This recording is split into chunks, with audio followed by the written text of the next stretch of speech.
रोटी।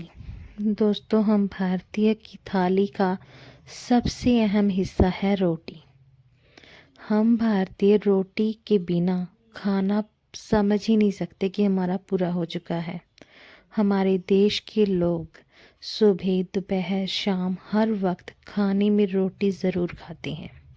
हालांकि बेहद कम लोग जानते हैं कि किसी भी चीज़ को किस मात्रा में और किस समय खाना चाहिए तो हमें ये ज़्यादा फ़ायदा पहुंचाती है। उसी तरह अगर आप रोटी को भी सही मात्रा में और सही समय पर खाएंगे तो आपकी सेहत के लिए ये बहुत ज़्यादा फ़ायदेमंद होगी।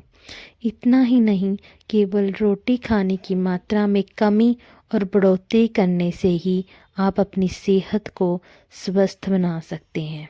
ऐसे में जानते हैं कि हमें दिन में कब और कितनी रोटी खानी चाहिए।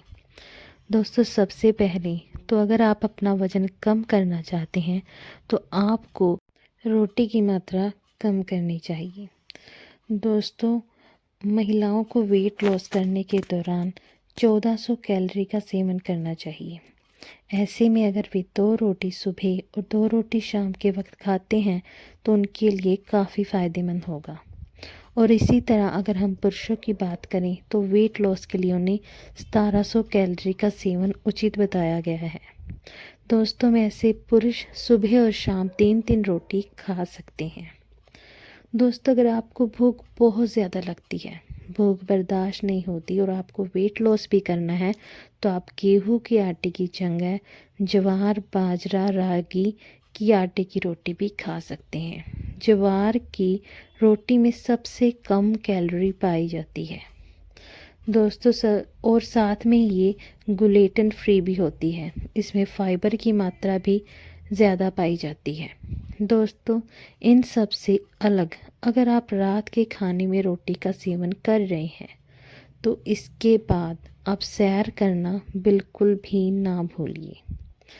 दोस्तों, दिन के मुकाबले रात के समय रोटी को पचने में बहुत समय लगता है। ऐसे में अगर आप रोटी खाने के तुरंत बाद लेट जाते हैं या सो जाते हैं तो आपके पाचन में परेशानी होगी, साथ ही आपकी वेट लॉस के प्लान पर भी पूरी तरह से पानी फिर जाएगा। इसलिए ज़रूरी है कि रात के समय रोटी खाने के बाद आप सैर ज़रूर करें। साथ ही रोटी खाने के कम से कम आधे घंटे तक बिल्कुल भी लेटने का या आराम करने का बिल्कुल भी ना सोचिए। दोस्तों, इसके साथ ही आपको कभी भी चाय के साथ रोटी बिल्कुल भी नहीं खानी चाहिए। दोस्तों, कई लोगों की आदत होती है सुबह नाश्ते में चाय के साथ ही वो रोटी खाते हैं, तो ये आपके शरीर को बहुत ज़्यादा ख़राब करती है। तो अगर आपको भी ये आदत है चाय के साथ रोटी खाने की तो आप ये आदत पूरी तरह से छोड़ दीजिए। और इसके साथ ही दोस्तों, कभी भी रोटी खाने के तुरंत बाद पानी बिल्कुल भी मत पीजिए। अगर आप रोटी खा चुके हैं तो उसके 1 या 1.5 घंटे के बाद ही पानी पीजिए, तो आपके स्वास्थ्य के लिए बहुत ज़्यादा गुणकारी होगा।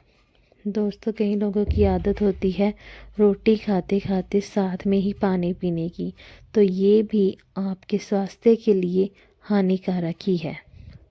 दोस्तों, कभी भी रोटी खाते खाते साथ में पानी तो बिल्कुल भी नहीं पीना चाहिए। दोस्तों, अगर आप भी इन नियमों का पालन करेंगे तो आपके स्वास्थ्य के लिए रोटी बहुत ज़्यादा गुणकारी साबित होगी। दोस्तों, आजकल की इतनी व्यस्त जीवन शैली में हम जिस रोटी को खा रहे हैं, अगर हमने वो रोटी उस आटे से बनाई है जिस आटे को हमने 8 से 10 घंटे फ्रिज में रखा था, तो वो रोटी हमारी सेहत के लिए बहुत ज़्यादा हानिकारक है। दोस्तों, आजकल औरतों के पास इतना समय नहीं होता कि वो आटे को उसी वक्त गूंद कर आपको रोटी बना कर दें। कई औरतें तो रात को ही आटा गूंद कर रख देती हैं जिससे कि उन्हें सुबह की रोटी तैयार करनी है। लेकिन दोस्तों, ये लोग आसानी से बचा हुआ आटा फ्रिज में रख तो देते हैं, परंतु ये बिल्कुल गलत आदत है जिससे हमें बचना चाहिए। फ्रिज में रखे आटे से बनी रोटियों से हमें कितनी परेशानियों का सामना करना पड़ सकता है वो आप जानते भी नहीं हैं। फ्रिज में रखने से आटे में बैक्टीरिया पनप जाता है जो हमारे स्वास्थ्य के लिए बहुत ज़्यादा हानिकारक है। फ्रिज की ठंडक बैक्टीरिया को मारती नहीं है। दोस्तों, इसके साथ ही फ्रिज में आटा रखने से आटे की मौजूद विटामिन और मिनरल सब खराब हो जाते हैं। आटे का पोषक मूल्य तो बहुत ज़्यादा कम हो जाता है। तो दोस्तों, जितना हो सके आप फ्रिज में आटा बिल्कुल मत रखिए।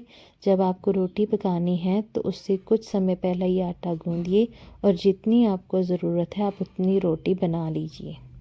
दोस्तों, इसके साथ ही फ्रिज की हानिकारक किरणें और गैसें आटे में समा जाती हैं जो आटे के स्वाद और सेहत दोनों के लिए ही हानिकारक होती हैं। इसके साथ ही स्वाद में तो कमी आती ही है। दोस्तों, फ्रिज में आटा रखने से पेट संबंधित भी कई बीमारियां हो सकती हैं जिससे कि फूड पॉइजनिंग, पेट दर्द या उल्टी जैसी समस्याएं भी हो सकती हैं। फ्रिज में रखे आटे से गुण तो बिगड़ते हैं जिससे पाचन तंत्र पर भी बहुत ज़्यादा बुरा असर पड़ता है। दोस्तों, कब्ज, एसिडिटी जैसी समस्याएं भी हो सकती हैं। तो जितना हो सके आप ताज़ा आटा गूंदिए और उसी से रोटी बनाइए। फ्रिज में आटा रखने की गलती बिल्कुल मत कीजिए। अगर आपको थोड़ी सी रोटियों की ज़रूरत है तो आप थोड़ा सा आटा ही गूंदिए और अगर आपको ज़्यादा रोटियां बनानी है तो आप उस हिसाब से आटा गूंदिए। लेकिन रोटी का मूल्य और रोटी के गुण उसमें उतने हमें तभी मिलेंगे जब हम ताज़ा आटा गूंद कर उसकी रोटी पकाकर उसी वक्त खा लेंगे। अगर हमने उसे फ्रिज में रखना है तो इससे रोटी से मिलने वाले सारे पोषक तत्व और गुण सब खत्म हो जाएंगे। तो दोस्तों, ये वीडियो ज़रूर देखिए और रोटी के पूरे गुणों का फ़ायदा उठाने की कोशिश कीजिए।